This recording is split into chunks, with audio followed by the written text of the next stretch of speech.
Thanks for tuning in to another All the Feelings joint. Want to skip those pesky ads and get early access? Become a member at allthefeelings.fun/join and discover all the other great perks that come with it. Jazz. All the Feelings presents Still Adulting.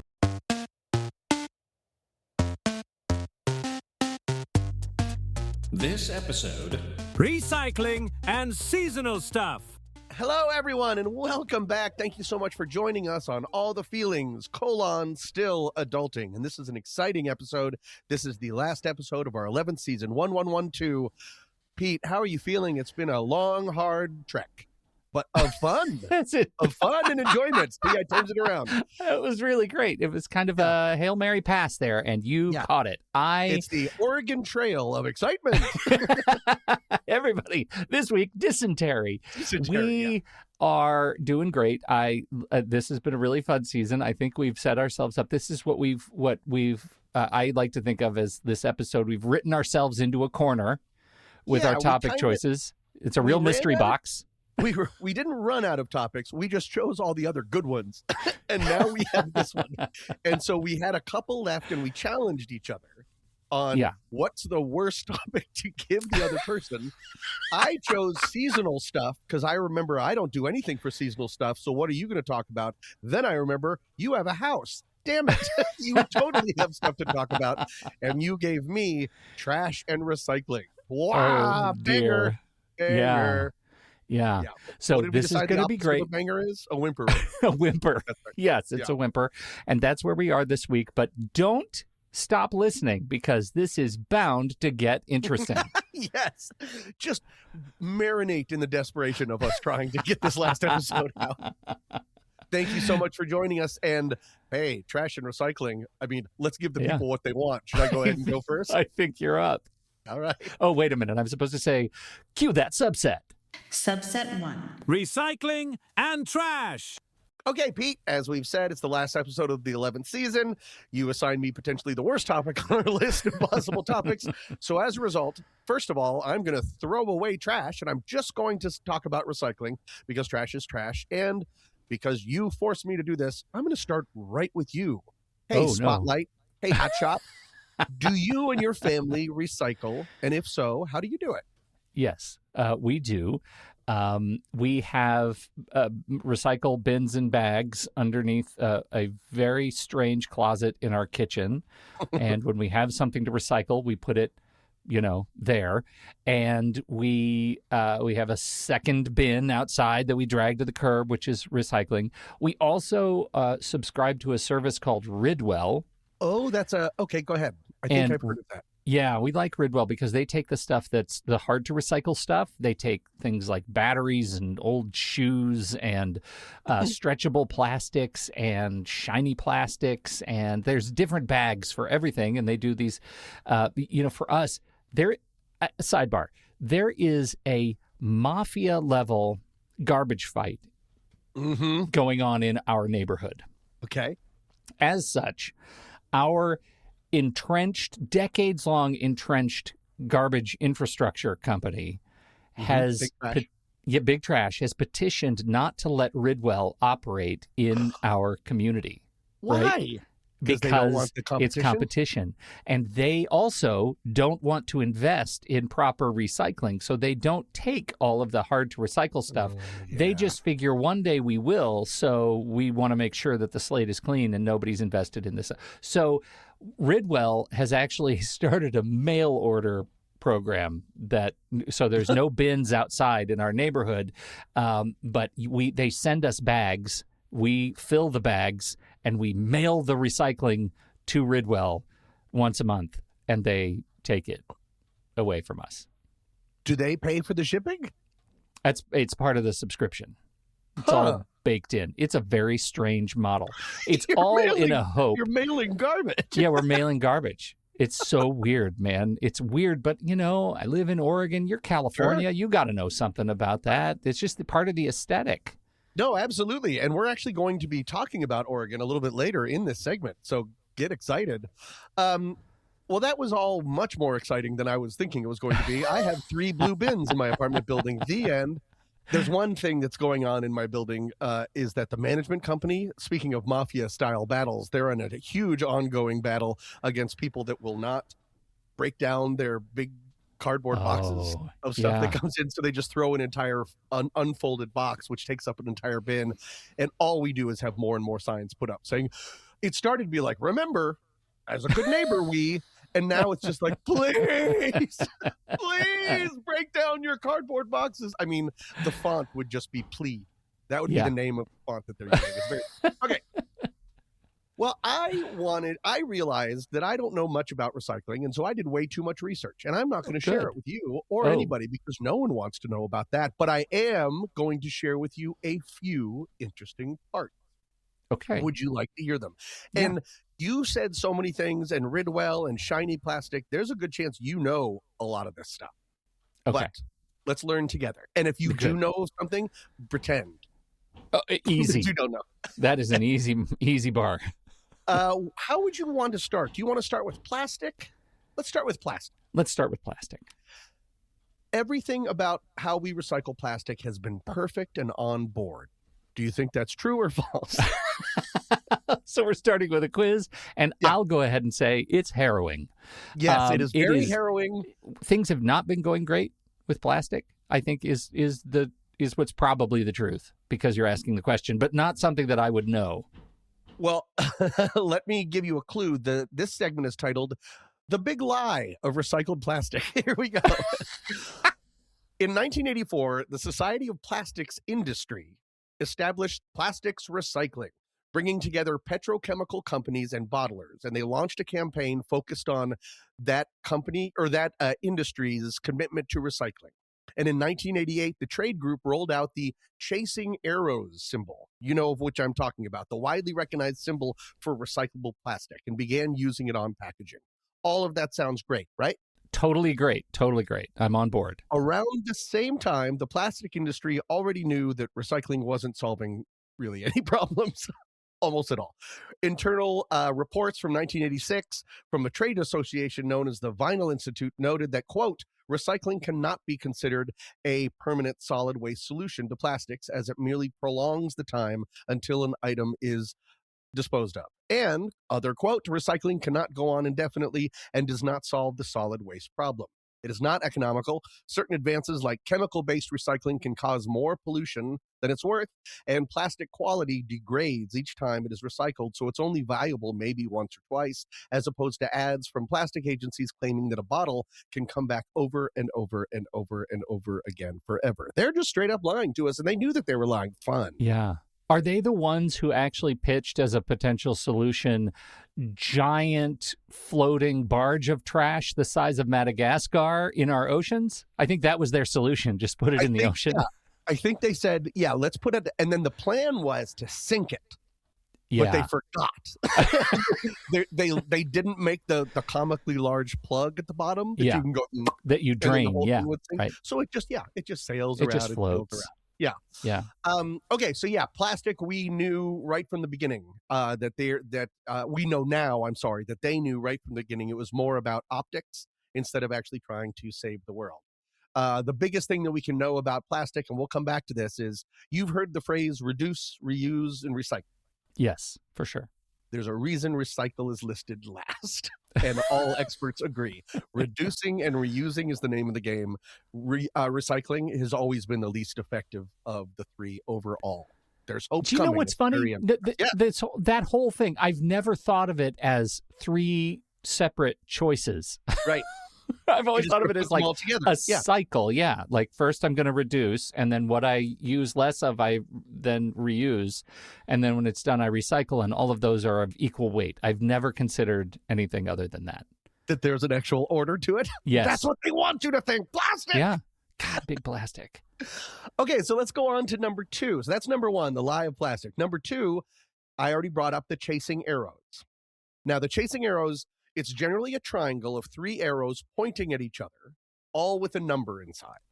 And that's very, very different. I mean, that's very, very similar, the opposite of different, to the naturally, everyone knows about the recycling, which is 3 arrows also in a triangle. But this is a little bit different. Do you know what the chasing arrows with the number inside is? What is it saying? It's very confusing. My understanding is it is defining a class of recyclable material, right? That some things you recycle in one way and some numbers you recycle in another way, and not all chasing arrows are equal. Am I even in the ballpark? You own the ballpark, Pete. You are exactly right. The triangle is actually, it's called an RIC. It's a resin identification code. The number inside the triangle tells you what type of plastic resin was used to make the program, and that's it. Okay. Let's go back to the chasing arrows design. Experts have condemned the chasing arrow design because they say it misleads consumers about what is recyclable and what it isn't, because it looks so much like the recycling symbol. Right. Of just the arrows. To wit, in 2013, the EPA recommended a revision to it. So instead of having them arrows, it's just lines. But everyone had already made the mold, and so almost nobody switched. We're still using the old one, and consumers don't even notice the difference between any arrows or just lines. Well, because do they even look at the number? I think I would love to know what the percentage of people who actually ever look at the number, if they're not Ridwell customers, because I think you just look at the bottom, you see the arrows, and you're like, great, and you chuck it in.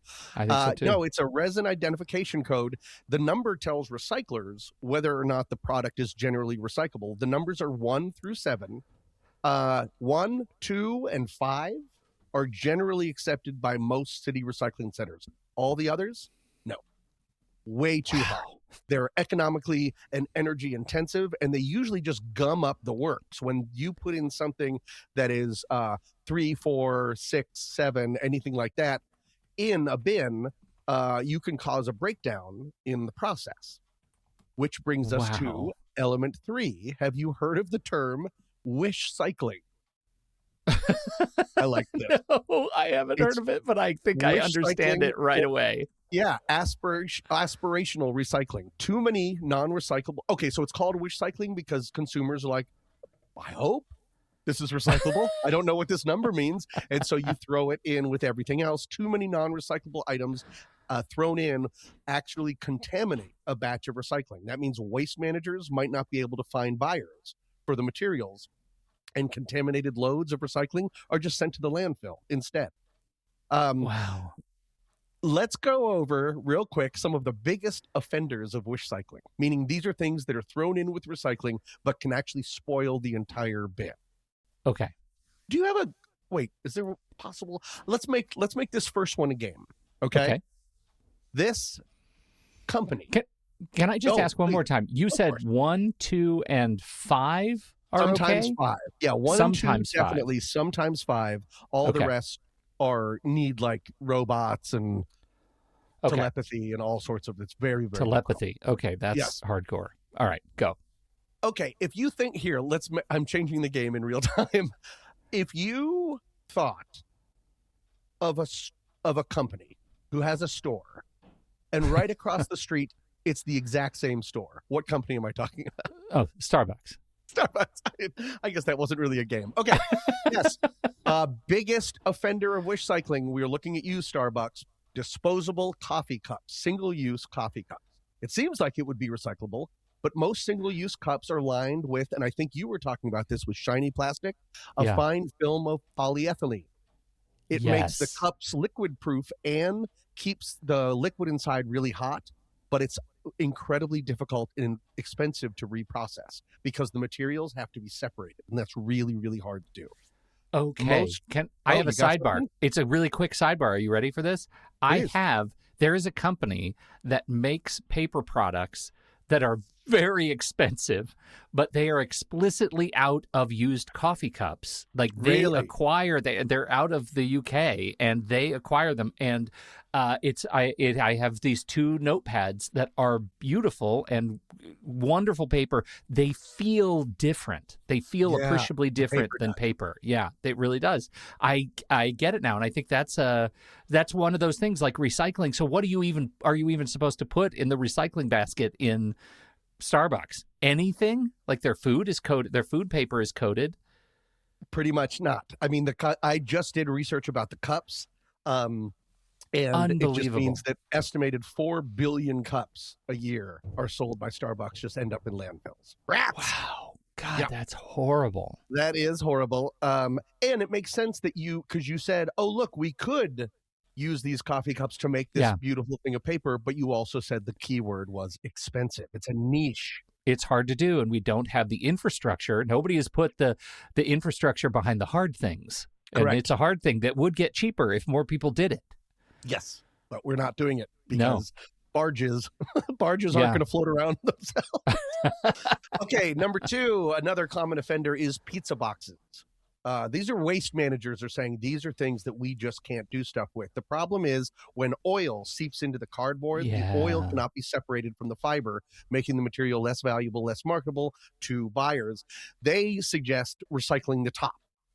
Okay. Throw away the bottom, recycle the top, because unless it's a real oil fest, then you just throw the rest of the whole thing away. That's really interesting. Oil, that makes total sense. I also would have thought, I know people recycle pizza boxes that also have like sauce and cheese and stuff still on them.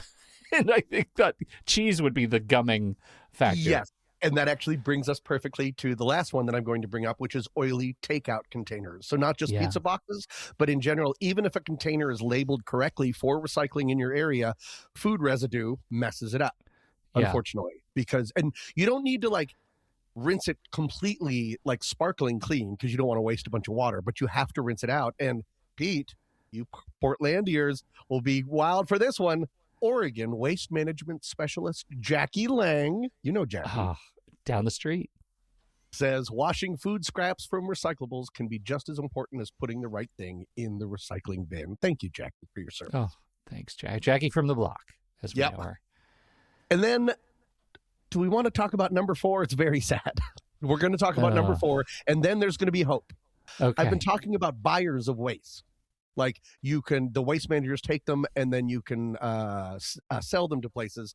Where do you think it's going? Well, Bozeman? I don't know what that is. I'm sorry. Montana. Got it. Yes, you just named a place? I just named a place. China, right? It was going to China? It was going to China. Around 2018, they changed their rules where they recyclable packages couldn't have any more than 0.5 of stuff gumming up the works. And so the biggest buyer of it went way, way, way down. Yeah. And who took their place? Well, now we're getting into the industry of waste exporting. A Guardian investigation has found that hundreds of thousands of tons of U.S. plastic are being shipped every year to poorly regulated developing countries around the globe for the dirty, labor-intensive process of recycling.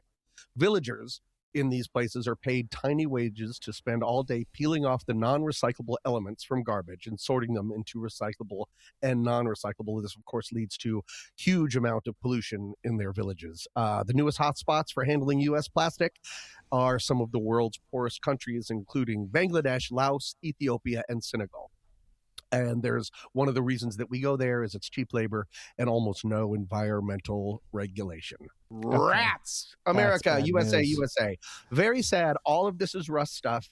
Let's just remember reuse, reduce, and then recycle. Mm-hmm. I wouldn't leave you hanging, Pete. Would you like a little bit of hope on the horizon? Just a sniff. Okay. Gross. I don't care for that phrase when I'm talking about trash and recycling. Would you believe that we might have a miracle coming our way? And it's from Austin, Texas. Huh? Of all places. Enzymes, Pete. An enzyme variant has been created by engineers and scientists at the University of Texas at Austin that can break down plastics that typically take centuries to degrade in just a matter of hours. What? I know. In effect, the enzyme eats the harmful parts of the plastic, like the polyurethane, breaks it down to monomers. What are those? No one knows. And then can chemically put them back together through repolymerization for clean reuse. This is the promise. This is what we've been told we've been doing all of this time. And sometimes they can take an enormous amount of plastic, put it through this process, and within 24 hours, it's clean and it's back and it's ready to be used. What? And this is just happening. This is happening like within the last year and a half is when they released this. They published a huge paper in Nature magazine, and people went nuts. And they're just going through the process of trying to figure out the best way to get it to the world. Like wait a minute. You said something that I'm really stuck on, which is it eats the enzymes. That's my word. I know, but then it puts it back together somehow. Like, what are you left with? What is the result? Like plastic pebbles? Well, unfortunately, it's the monomers, and I didn't look up what monomers don't know what a monomer is. It's the point that it takes away all of this, the things that the villagers are separating, the things, the parts of the coffee cup that can't be recycled, the polyurethane. It takes all of that away, and then you're back to just the original product, less of it, but still the same. You're telling me to focus on the good stuff and just stop asking questions, really, is where we are. I really didn't want you to bring up monomers because I realized as I was writing it, there's a chance I misspelled a word, and it's not even monomers. I think it is. But yeah, so there are people, not enough, but there are people working extremely hard that have not given up like the plastic industry did almost immediately on trying to make this a reality, that we are still working on making this happen. And so that gives me a lot of hope. I like that people, scientists and engineers are using their time to figure this stuff out instead of like another boner pill. It is a recipe for like a hell of a horror movie, though. Like, what happens when the enzyme gets out, right? We saw The Blob. It doesn't go well. I look around my office and everything's made of some sort of plastic. Like, it could just dissolve, right? Like, my clocks will dissolve off the wall. Yeah. It's like, what if this enzyme is airborne, Tom? We're all in it. Planes are falling out of the sky. Yeah. I don't mean to take your hope and light it on fire, but this is a terrifying turn of events. It's a dystopian situation. And then you accidentally like spill a little bit of the enzyme on your hand. And it's like, wait a minute, this tastes better than plastic. And then it is I Am Legend / Dawn of the Dead across the entire place. It is. Tom, we are all... like, I think it's 60% microplastics now as human beings. Like, what happens if the enzyme touches us? I'm pretty sure we will be reduced. Yeah, and then to monomers. For food, and then recycled to bones. Okay, this is bad news. Bad news all around. Your hope is nothing.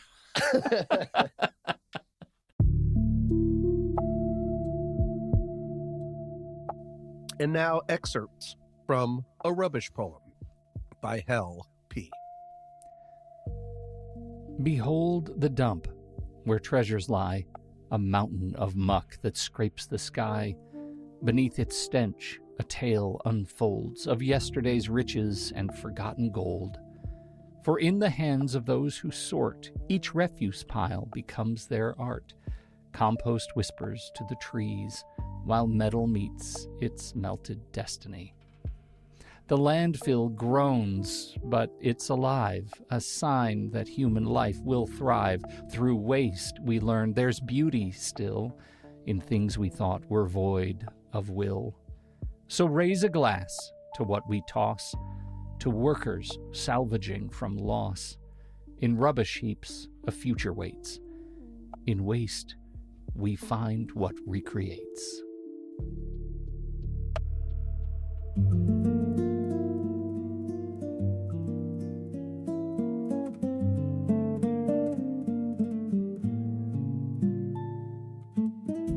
And finally, there's the harrowing tale of the time fed-up voters in Brazil expressed their outrage in an important city council election by voting for garbage. In 1959, São Paulo, Brazil's most populous city, was a mess. Government corruption was rampant, leading to uncollected garbage, overflowing sewers, and skyrocketing inflation. The population was disgusted and decided to make their rage known in the upcoming city council election. Faced with a crowded field of 540 candidates, with many failing to even hide their shady dealings, the Brazilians decided to add one more candidate to the race. You know, as a goof.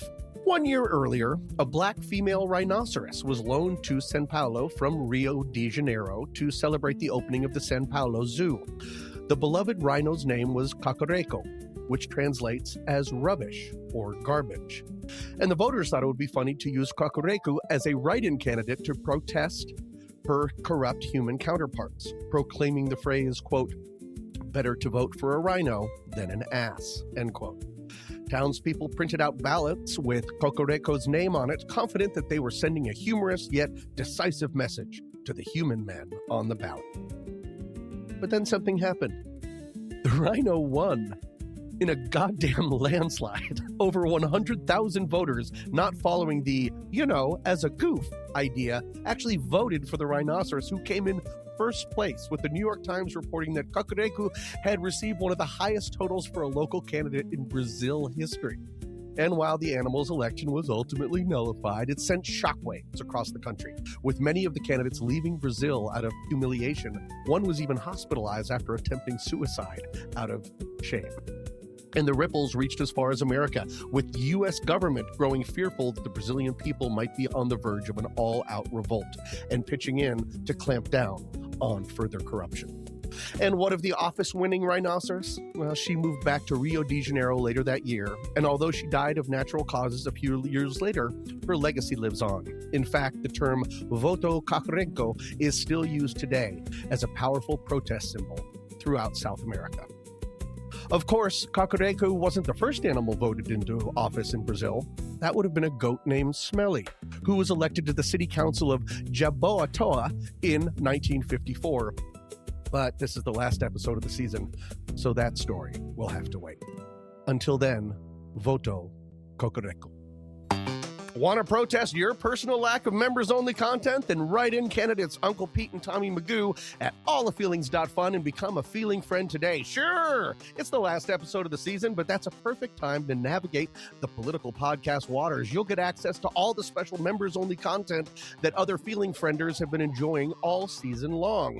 And you'll be voting to hear our series of special recordings we'll be making in the off-season and releasing just to them. Please know that every subscription vote counts and helps Pete and I continue to do this show we love so very much. It is our passion, but it's not free to make, so help keep us in office by sending your ballot to allthefeelings.fun and becoming a feeling friend today. We'll see you at the polls. And now, back to the show. Let the drum beat go like this. Autumn by John Hanson. And yet, even the trees need a season to unleash themselves, like drunks on the way home towards the oblivion of sleep. Subset 2. Seasonal stuff and bins and pumpkin spice. Tom, I landed on seasonal stuff. That's a really weird category. It's a little broad. Broad. I guess we should start by talking about do you have any seasonal rituals yourself? Yes, around I think that every time I say the word harrowing or pandemic, everyone should drink. And now we just lost our entire fan base to alcoholism. During the pandemic, I made a concerted effort to put up a small tree on my kitchen table that I can see from my entire apartment, dress it up, and I put it there around... Oh, I had left it up from the Christmas before, and then throughout the pandemic, I kept it up. And so I've usually been keeping up my tree for about like 8 months out of the year, and then I put it away, and then I bring it right back. That's, I think, pretty much it as far as like doing things to my apartment. You're sort of seasonally biennial. You just have the two seasons pretty much. It's tree season and not. Correct. Tree I'm season. Seasonally bi-curious. Correct. Yeah. What? Yeah. I just got into this thinking about why seasons used to feel so important to me as a human being and have become less so over time. And it all starts with something that I feel like you and I know personally from years ago, which is it's sort of the I don't know, the Trapper Keeper season, right? Right. You know the season's changing when fall starts and someone hands you a school supply list and you know that change is imminent, right? Suddenly your entire life, and by extension the lives of your parents and the lives of teachers and the lives of everybody, fall in line around school, around a school schedule. Communities align around school schedules. Business hours, recreation centers, they align around the availability of people that you can be traced back to school schedules at some point or another, right? I don't think I ever made that connection, but yeah, that makes a lot of sense. Right. And yet now, and I will just say as a note, yesterday, my son turned 20. It means I no longer have birthday. Teenagers in my house, right? Right. That it's weird that it shouldn't seem like a huge deal, right? It's just another day. And yet it kind of does, right? It's just, it's another season of life, right? As an adult, seasons just hit you. Fall arrives. You're in a grocery store in September and suddenly there's like a cinnamon broom and you realize people have mums. Mums. What? Tom, do you know what a mum is? Oh, like, are you trying to say ma'am? No, mums. Oh. Chrysanthemums. When did people start referring to chrysanthemums as mums? That's Did not the know thing they now. did. Yeah. Wow. Yeah, the fall flower is the mum. The and mum it time. is an indicator that you as a human being apparently need a strategy for your mums. I don't know when that happened. I was never invited to it, but it is a sign that fall arrives. It is a sign that that change is happening. It is interesting that real quick that you bring up grocery stores because they are like a time machine. They are always in the future, so far in the future. Yes, entire seasons in the future. Yeah. Yes, like they just put away the Halloween candy, and then it's here comes Santa Claus. Like, it's always, it's just filling me. Like I feel like time is moving so much faster at Ralph's. Okay. Yeah. Right. There is. So this all reflects on the shadow calendar that nobody ever gave you. And for homeowners, and I know that's why you saddled me with talking about seasons, homeowners have the shadow calendar writ large, right? Because there's gutter season, got to clean your gutters. There's furnace filters, you got to change those quarterly, right? If you're doing it right. Some people never. Sure. There's some people who, this is another subculture that I don't find myself in, but I know it exists. The closet swap people. People who put away their winter clothes and bring out their fall, their summer clothes. They have wardrobe swaps. You have seasons. Weird. Yeah, we don't have seasons. We have daytime and nighttime. We just have really clothes and then rain gear, right? Got it. That's all it is. Yeah. There is, well, I mean, we're both from Colorado. There is a salt season. You got to take care of your walks, right? You've got to close things down. Like you probably don't have the hose bleed season. I don't think we have hoses. Things get there's a drought going on. Yeah, they took away all the hoses in the reaping. 100%. Yeah, we have to bleed our hoses, or the pipes will freeze. Right? That's a whole. That's another part of the triggering of season change. Sure. And then, of course, there is the creeping dread of realizing that your neighbor's yard looks seasonal and yours looks like a place where somebody might live, right? My next door neighbor, delightfully, I don't think he listens to the show.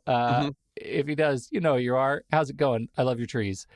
Yard is impeccable. When Halloween comes, they're very seasonal people, and I love them because they do decorate the whole neighborhood. But they have a life-size skeleton, as people do, and they put it on a palm tree that is in their yard, and it just looks like an excited dog on a leg. It just doesn't look scary. It doesn't look seasonally like fall season. It looks like it's humping the tree. Yeah, it sounds pretty sexy. Yeah. It's pretty sexy. So there is that. At some point, without signing anything, we became people who own bins. Are you a bin person? Do you have bins? Like for the apartment building? Yeah, I mentioned bins in my segment. We got 3 blue ones, baby. No.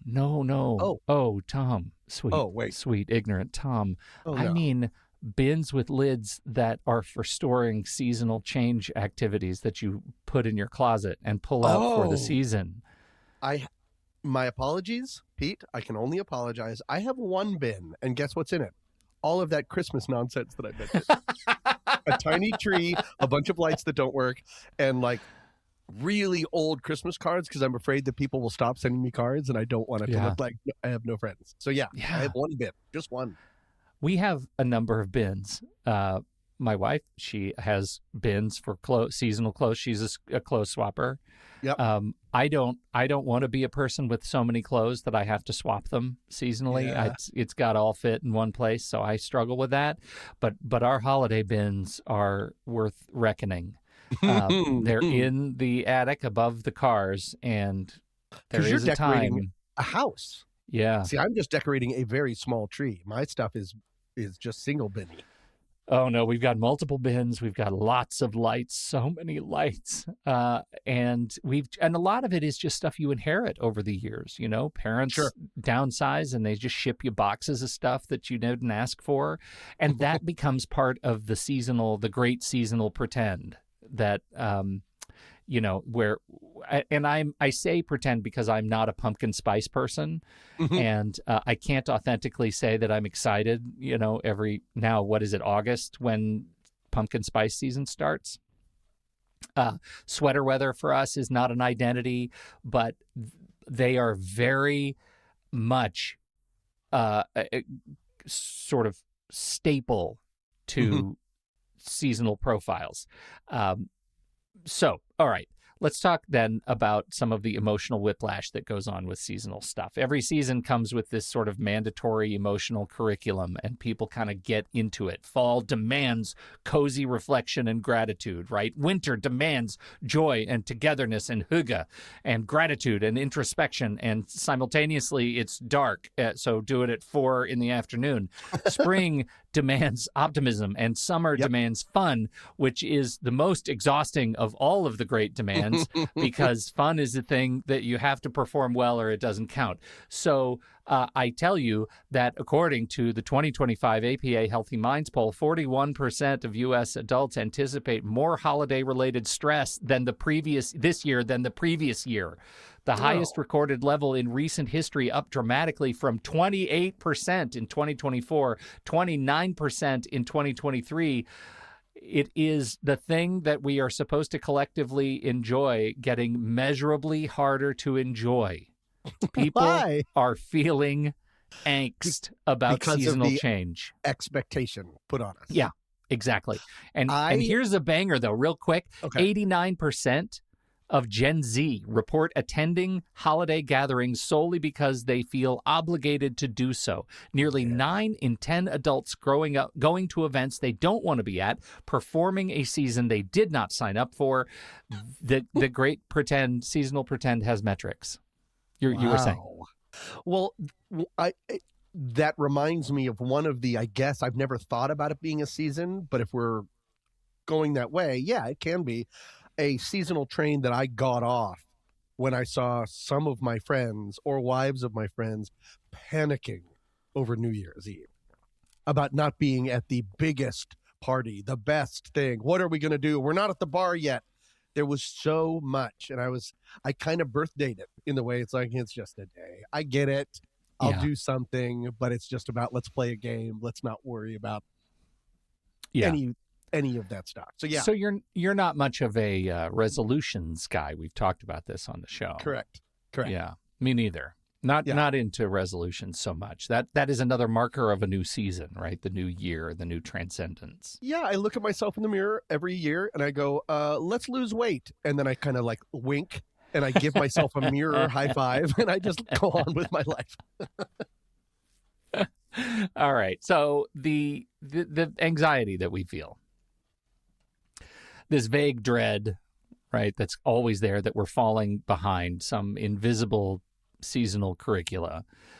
This is not new. It is actually, as you might expect, Tom, ancient. This anxiety is ancient, and it Interesting. is Okay. written in our biology. A 2025 University of Michigan study confirmed that human circadian rhythms exhibit seasonal dependence.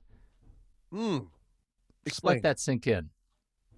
Your internal clock is tracking seasons whether you want it to or not. Huh. So a study author, Ruby Kim, says humans really are seasonal, even though we might not want to admit it in the modern context. Day length, the amount of sunlight we get, it really influences our physiology. It always has, as long as humanity has been humanity.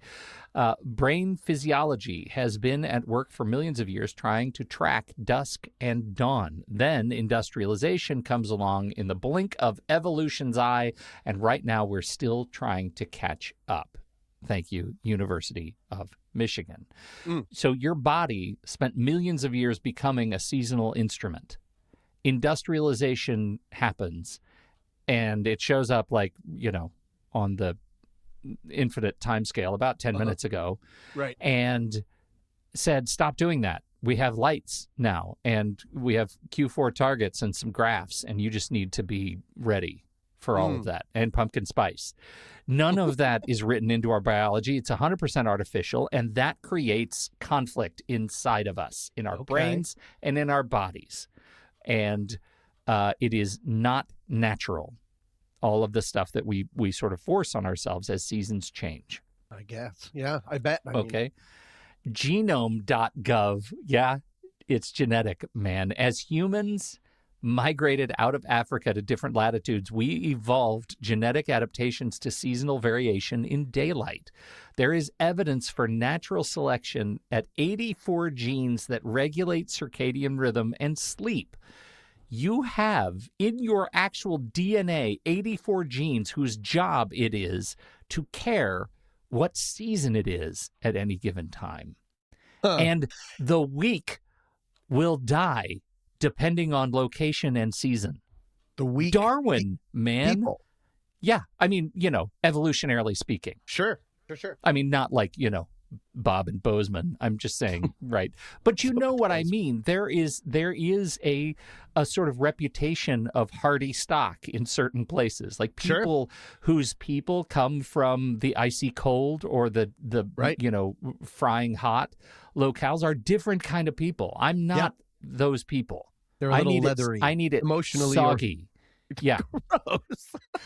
8 hours of continuous sleep, we've talked about this before, is a modern invention. Humans historically slept in 2 segments with a calm waking interval in the middle. A 2017 study of a Madagascan agricultural community without electricity found people still mostly slept in 2 segments, rising around midnight. We literally used to sleep differently depending on the season.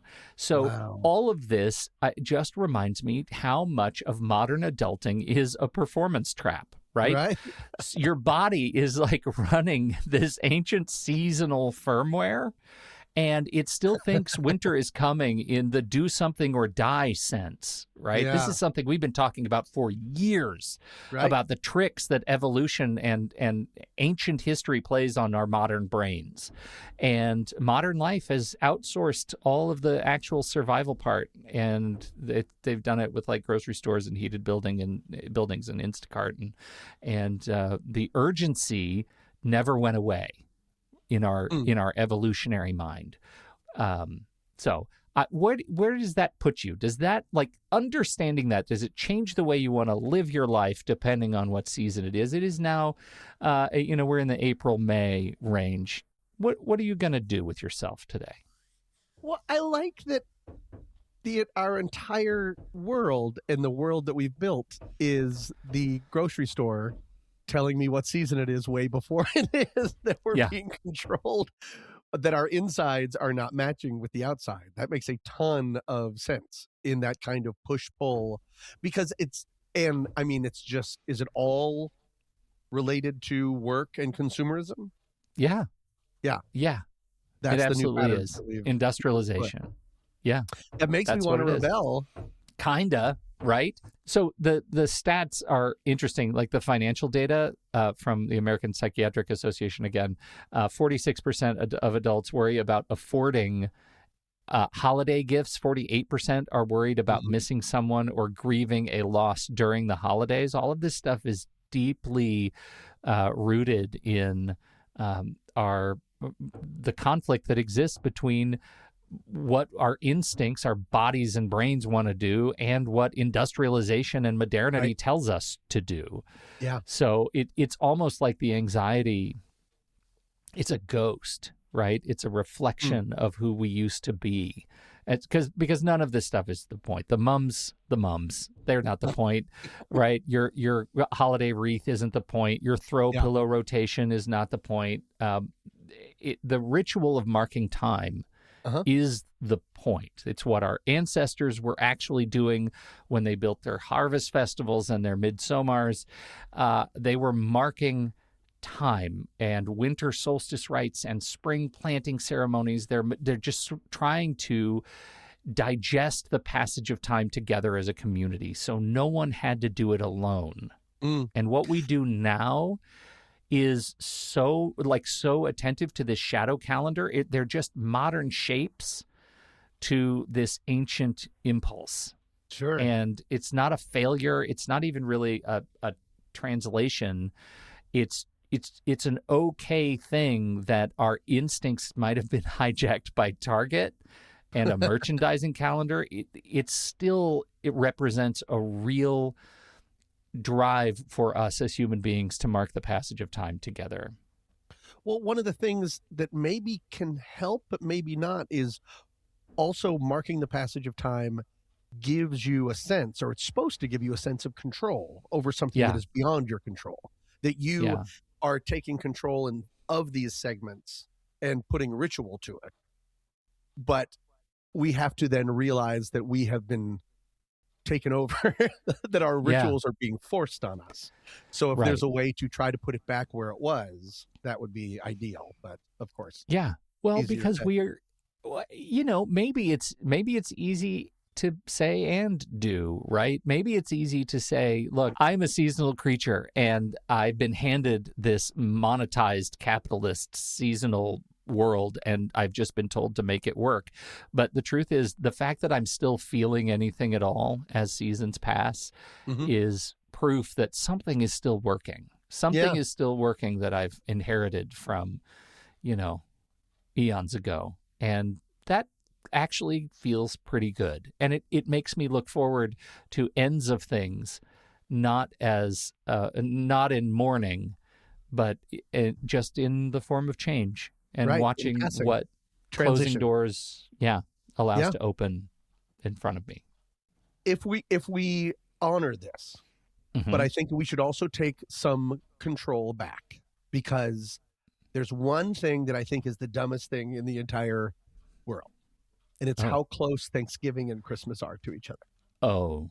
They're two of our biggest things in the entire world, and they're right next to each other. And when you're in Christmas, you're like, hey, well, how have you been for the last 2 weeks?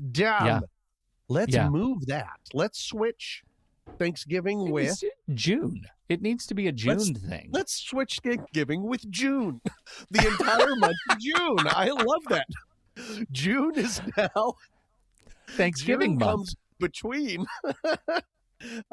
11 is now June. And all of what June was Christmas. It's a month long. This is working. I'm feeling rejuvenated. We've got it. We are going to market a new calendar, the Still Adulting calendar, and it's going to have some long overdue changes. Yes, we're going to get to it. And unfortunately, it's going to be made primarily of plastic. So once that enzyme happens, we're all going to be calendarless for the rest. And then chaos reigns.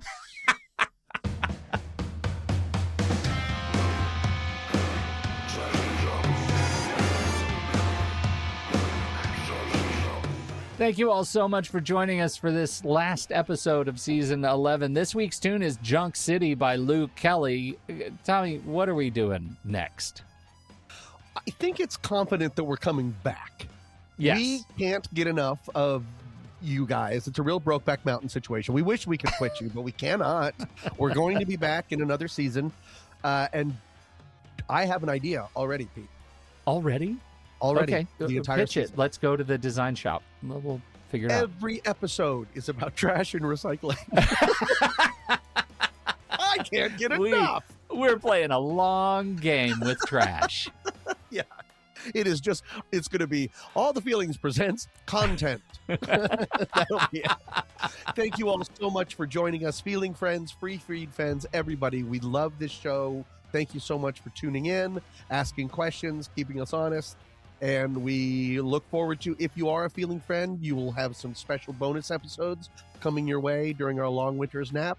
There'll be some games. There'll be all sorts of things happening. And is there anything you want to say to the fine people, Pete, as we I just want to echo what you said. Thank you so much for being here, being a part of the show. All 11 seasons so far. We can't wait for season 12. Until then, I'm Pete Wright. And I'm Tommy Metz III. Thank you so much for joining us this entire season. We'll be back next season with All the Feelings presents something.